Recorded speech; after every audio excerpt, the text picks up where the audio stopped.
Shalom, shalom, shalom, peuple élu du Dieu vivant, que le Seigneur Jésus-Christ nous bénisse.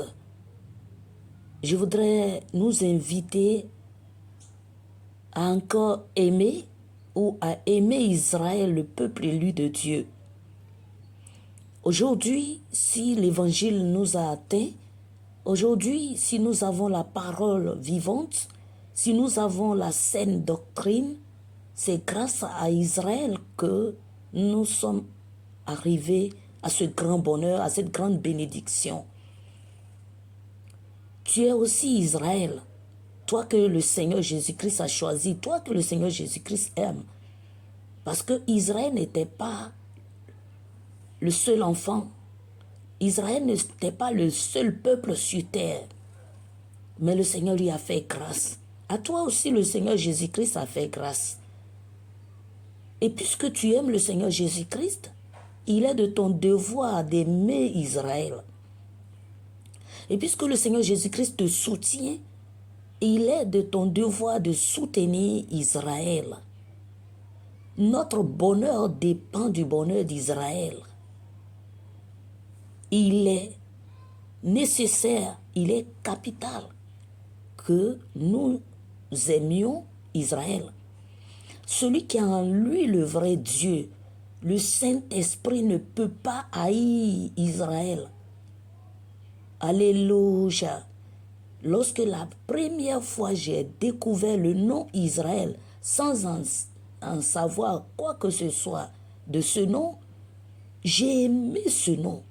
Et ce nom a toujours été vraiment important pour moi. Jusqu'à ce que je sache la parole pour connaître l'histoire d'Israël. Tout comme j'ai aimé Joseph. Tout ce que Joseph a parcouru, j'ai aimé. Même chose, Paul. Si tu remarques, qu'est-ce que tu as fait de mal pour être haï, pour être détesté? Celui qui n'a pas Dieu en lui déteste. Celui qui a la haine, il bosse avec le diable. Parce que le diable est jaloux. La haine, là, c'est le diable. L'amour, c'est Dieu. On ne peut pas avoir Dieu en nous et haïr une créature de Dieu, même si c'est une fourmi. Il te sera difficile d'écraser une bête ou une fourmi, en tout cas quoi que ce soit. Alors, je veux nous inviter en ce moment précis à soutenir Israël. Israël n'a pas cru, tellement Israël aime Dieu. Il est impossible à Israël de croire que Dieu peut sortir d'un être humain. C'est la même chose. Nous qui avons eu ce bonheur de rencontrer le Seigneur Jésus sous une autre forme, face à face, peut-être qu'il y a des gens qui ne croient pas. Mais tellement le Seigneur est amour, si ton nom est écrit vraiment dans le livre de vie, si tu es vraiment pour lui, il va te convaincre. Le Seigneur, l'Esprit de Dieu va convaincre quelqu'un que Israël est toujours important. Je donne toujours cet exemple. Un jeune homme qui n'a pas reconnu une grossesse, mais l'enfant naît et il ressemble trait pour trait ce père. Le papa le croise dans la rue, il sait.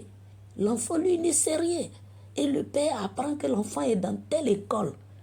Discrètement, comme il sait que l'enfant vient de lui, il va aller lui donner des cadeaux à l'école.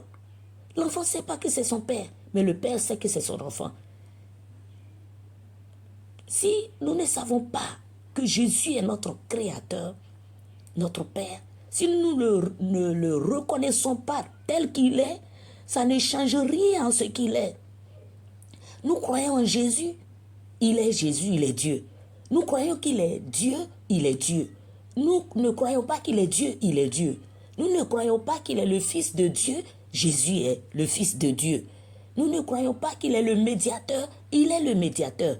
Rien de ce que nous croyons ou nous ne croyons pas ne change en rien ce que le Seigneur Jésus-Christ est. Donc, qu'Israël croit qu'il est le Messie ou qu'il ne le croit pas, le Seigneur Jésus-Christ aime encore puissamment Israël. Alors, ne vous attaquez pas à Israël. Je veux dire à quelqu'un, Si tu sais vraiment persécuter, si tu sais critiquer, calomnier, si tu sais maudire, il dit, il bénit celui qui bénit Israël pour éviter que tu rattrapes une bénédiction quelconque. Bénis Israël ou laisse Israël en paix. Peuple de Dieu, vous qui êtes de Dieu, vous qui avez ce Dieu, l'être suprême en vous, tenons-nous la main, soutenons Israël. Alléluia. Shalom, shalom.